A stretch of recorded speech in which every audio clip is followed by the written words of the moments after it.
Sunday was the Super Bowl, a classic American event, and in a more star-studded event than usual, Brad Pitt and Tom Cruise were monologuing about our national identity. The message was loud and clear. America is cool with being America again.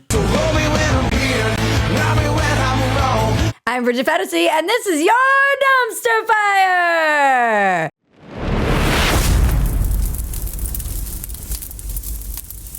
Super Bowl edition. Welcome to Dumpster Fire, where we make burgers out of your sacred cows.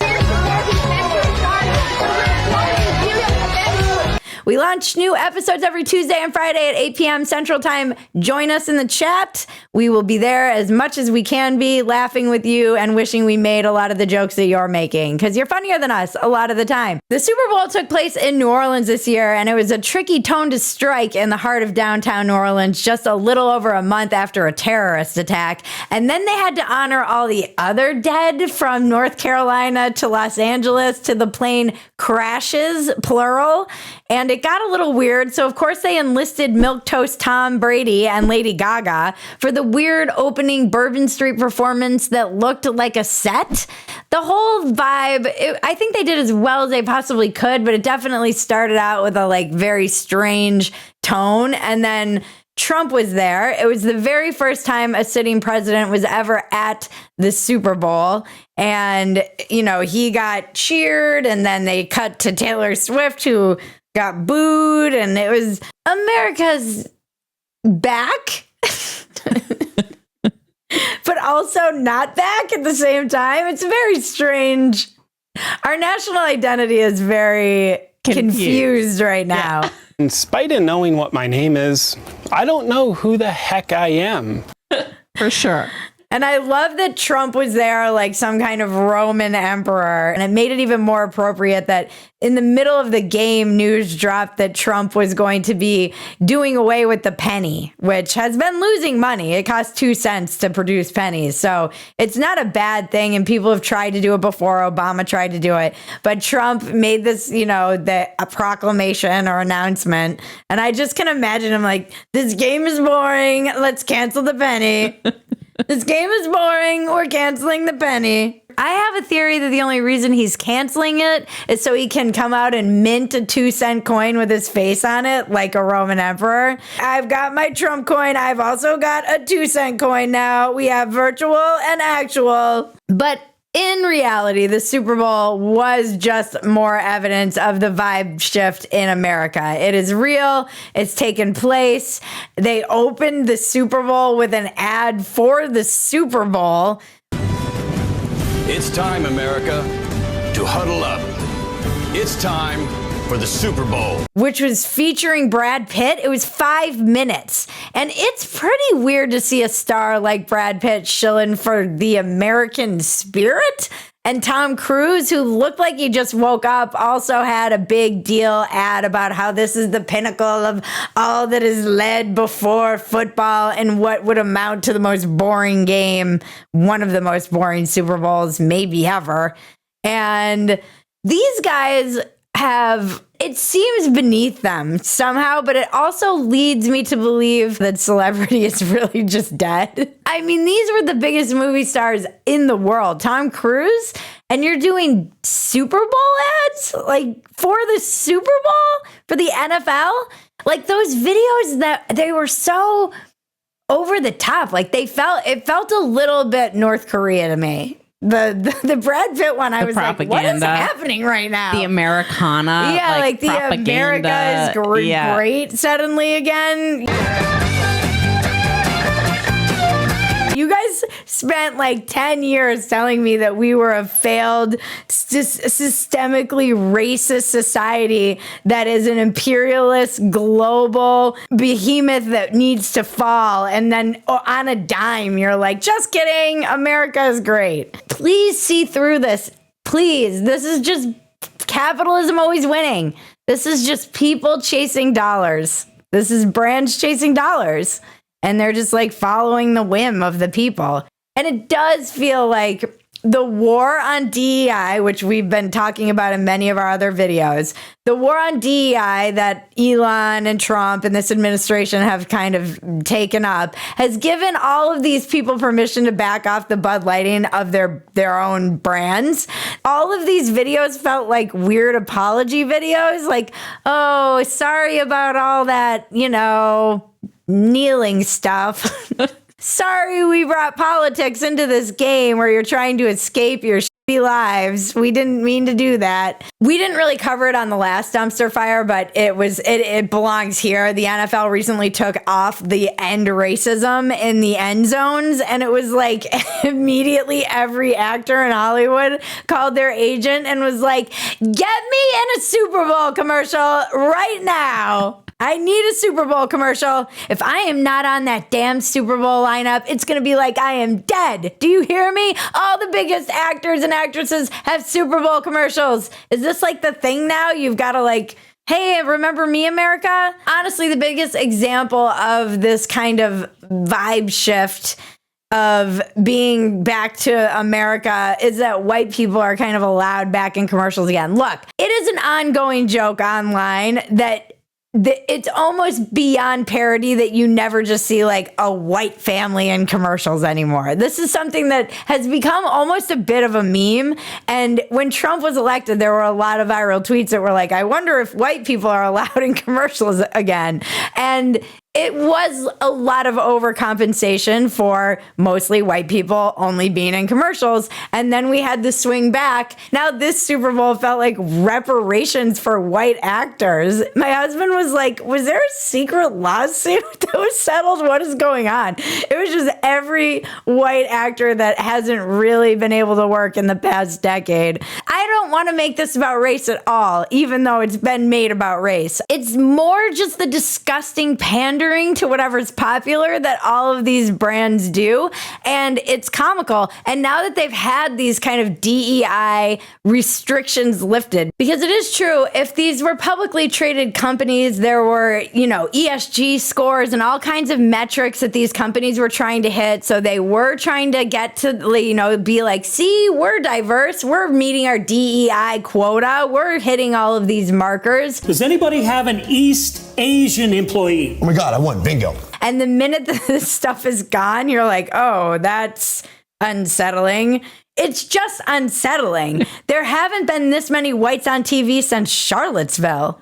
No, don't do that. Don't do that. Don't do that. Don't do that. Don't do that. You ain't got to do that. You ain't got to do that. Now it's just the pendulum swinging back. This is why I hate all of this shit. Because in the 90s, it was not really noticeable. We had we had the Cosbys. We had so many multi-race shows. And I just didn't think about this stuff as much as I've had to think about it in the last decade.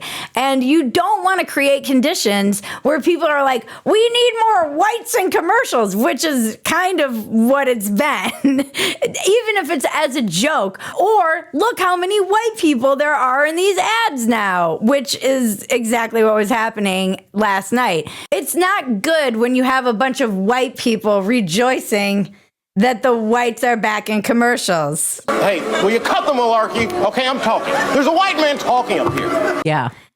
That's when you're like, oh, this is bad. Yeah, that's when you need to take a step back and be like, maybe dividing everything up by race was a bad idea. Maybe moving towards more of a colorblind society is actually correct and the way that we should be moving. And I hope these brands can get back to that.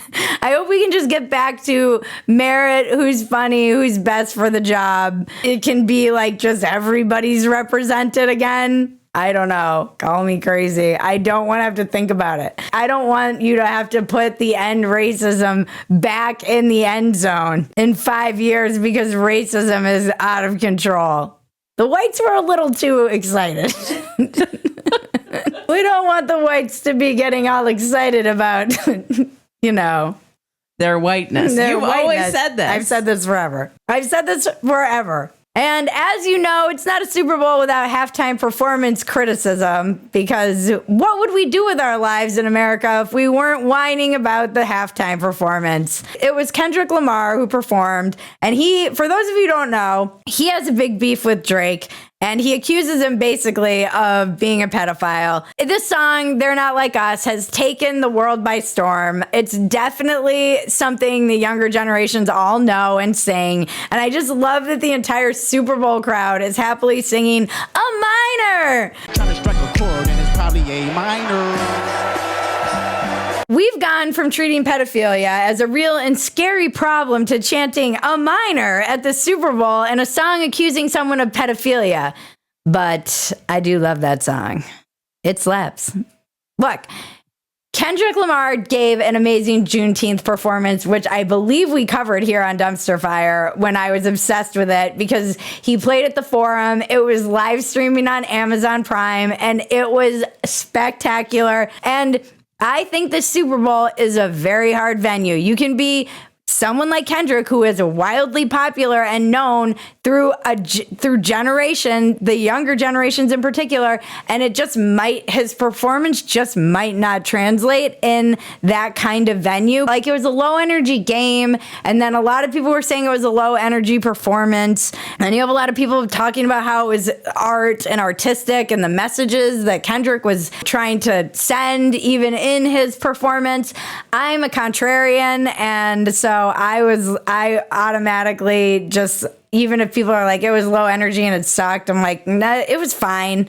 It's not Prince. I could just picture Trump up there. Low energy Lamar's boring me to tears. Cancel the penny. I thought it was cool looking. I thought some of the overhead shots were cool. It was like, I like Kendrick. I like his music. Maybe you had to be high to really appreciate it. Maybe that's the low energy performances. Like, maybe everyone's just high. I don't think enough people talk about this in America. Again, there are videos of people being like, this doesn't represent America. Like, I think it's a generational thing and maybe a class thing. If you can afford to go to the Super Bowl, you're probably not listening to Kendrick Lamar.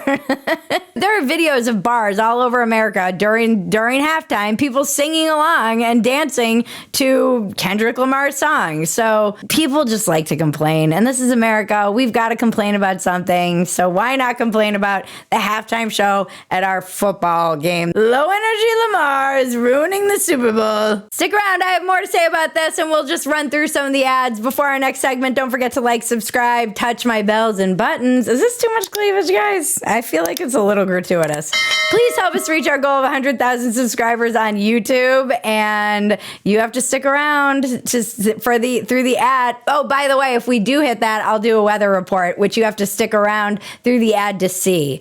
Sorry, guys, them's the rules. It's been decided by you, the audience, when we hit 100,000 subscribers here on YouTube, I will be getting in a skanky dress and shooting a weather report en Espanol. Yes.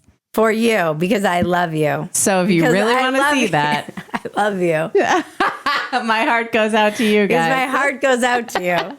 And you too. Today's episode is brought to you by Sheath underwear. You all know how much we love our Sheath underwear. This is when I get to talk about my husband's balls. Whether you're a professional athlete playing in the Super Bowl or a regular dude like my husband just puttering around the house, or just like my husband lifting weights and getting swole, Sheath underwear sounds like he's like, puttering around the house like an old man. Sheath underwear is the greatest underwear that's ever graced the balls of man. Their patented dual pouch system is revolutionary. It cradles your balls lovingly, of course, gently, in their own pouch. And then there's a separate pouch for the genitalia.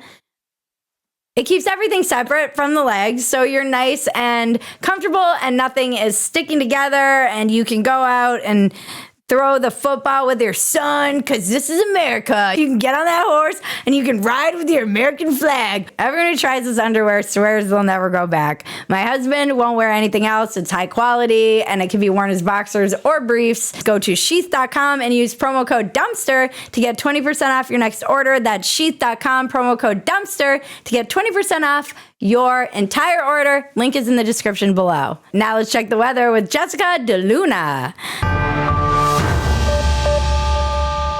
Debido a una de las ramas de la corriente en chorro que atraviesa el occidente, aquí en el centro y también la región noreste, los pronósticos de lluvia prácticamente se mantienen en ausencia total y tal parece que esta situación... Thank you, Jessica. Maggie and I are just going to do some quick reviews of the ads. First, there's the boob ad, which you were like, boobs, nice boobs, oh, boobs are back. see you looking at me.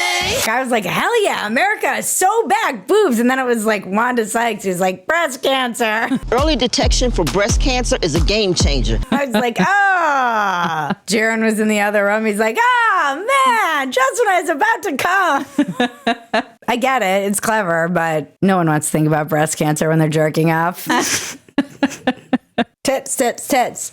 And then there was was it Mountain Dew? Who was that ad even for? Oh, God. I don't know. Was it Mountain Dew? I think it was. I'm sorry, but you failed as an ad if I don't know what the ad was for. If you've done such a ridiculous ad that all we can think about is the ridiculous and we have no idea what it was, then you failed. It was Mountain Dew. Yeah, Mountain Dew. Oh, and God, it that was so featured bad. Seal as a literal seal.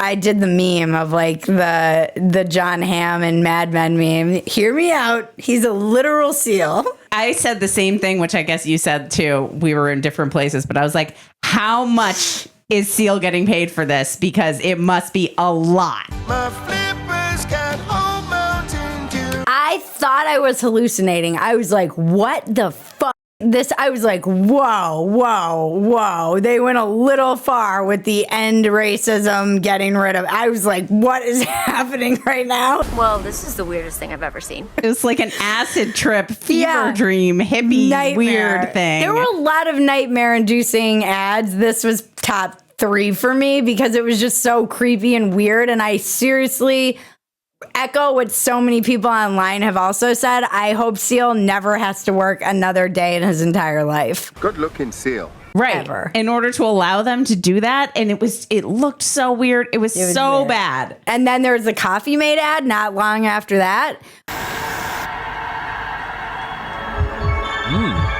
Which was also like the weird tongue thing. I'm a dancing tongue and I like the taste of coffee. And whipped cream. And it was like, it had some like weird sexual undertone. I had my toddler there and she was like, what is that? I was like, don't look. Like, I don't want you to have nightmares. Again, Jaron was like, this is almost like an ad somebody paid for to get people to hate Coffee Mate. I know.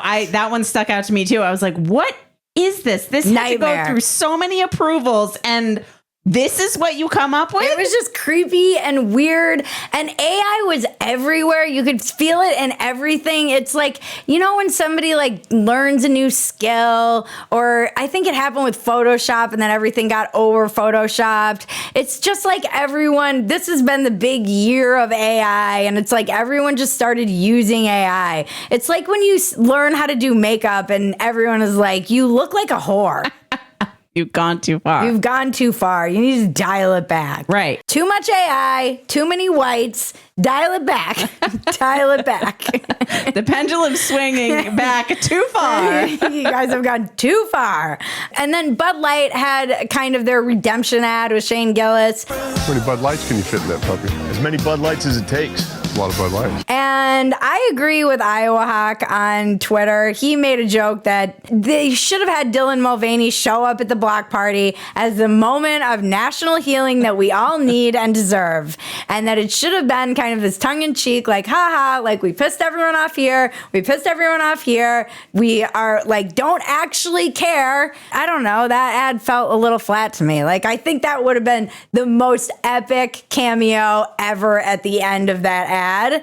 And it would have been like, you know, controversial. People would have been mad. People would have been like, oh my God, they haven't learned anything. But now Bud Light's terrified. And we all just normalize women having bulges sometimes. They're right. Terrified. But it would have been like, it would have been a moment of like, yeah, we can make fun of ourselves. Yeah. Like, I can respect that. Yeah, I think a lot. I think America is savvier than all of these brands give them credit for.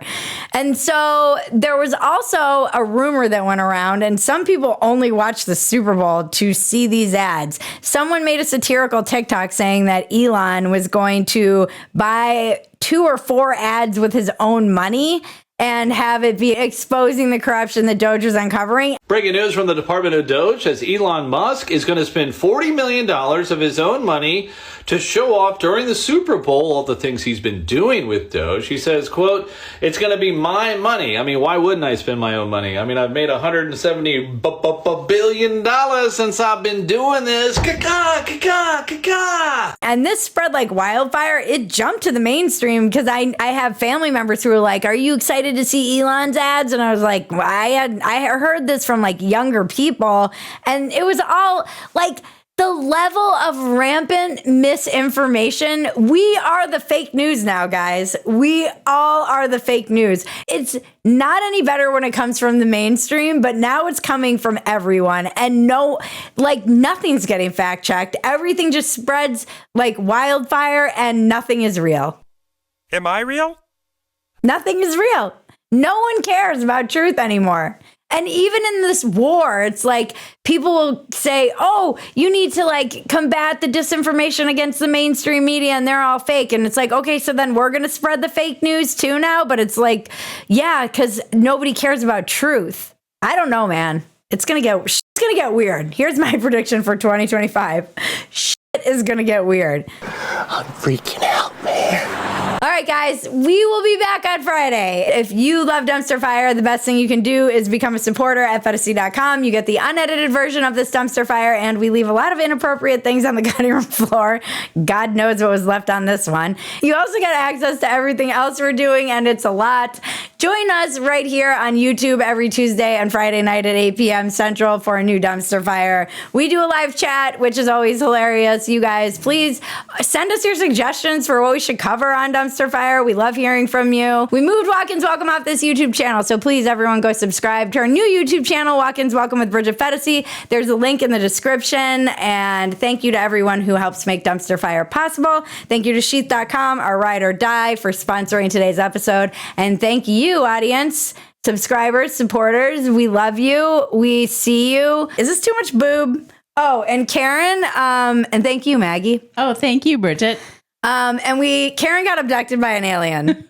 No, we're running an experiment because we're literally fucking retards galore. And for years, we've had a sex doll in the back of our show. And somebody DM'd me and was like, "Hey, that might be why you're getting throttled." Which we've always kind of wondered in our minds, but never enough to do anything about it. Never did anything about it. We were like, we're not getting rid of Karen. But now I think the time has come to run the experiment, and we're just going to be slowly changing things up. I just want to change a set. So if you're wondering where Karen went, she was abducted, and we're going to see if we start getting hundreds of thousands of views regularly, we're going to be like, wow. God damn it. We are morons. We recorded another round, which is just Maggie and I chatting about things, and it was right after I recorded with Rogan just about what that's like, and I was feeling whatever I was feeling, I really don't even remember. I don't remember what I even said on the episode. I don't remember anything, folks. You can go to Phetasy.com and watch that if you are a supporter. It drops this Wednesday. And now to cleanse your palate, the internet is glorious.